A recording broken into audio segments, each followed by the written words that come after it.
There is news about me and you toy with it. I'm going to take 2 minutes to try and show you how and why Kerry are the best at the bunch and break kick out, and it gets them out of trouble so often. They've used it repeatedly over the last 5 or 6 years. One reason they're so good at it is Shane Ryan. Very few goalkeepers, even at inter-county level, can go left or right.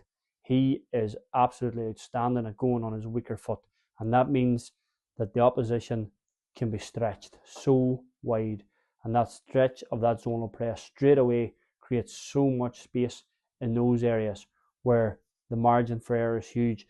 What that does is pull your zonal press across. So your zonal press, the idea is you stay in your zones, but the 14 and the 11 get sucked so often to one wing or the other, because what Kerry will do as well is they will send 3 to one wing, 2 to the other wing, keep 1 in the middle.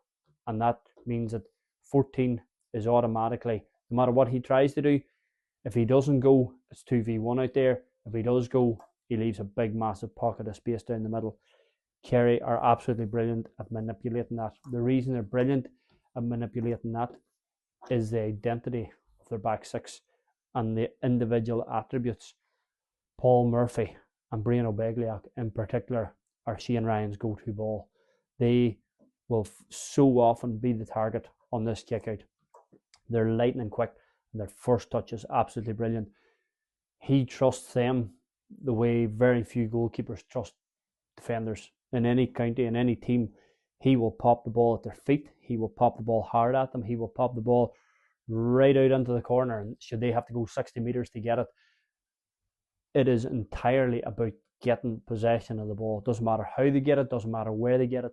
It is just get the ball in their hands. We've conceded a couple of scores in a row here. We're under pressure. We need out. Tyrone can press it zonally. It'll get pulled apart. You can press it man to man. They will try and utilise their pace. It is very, very difficult to shut down. I haven't seen any team shut it down yet. Tyrone have a big job on their hands to try and pen Kerry in and build a wee bit of momentum on that on Saturday.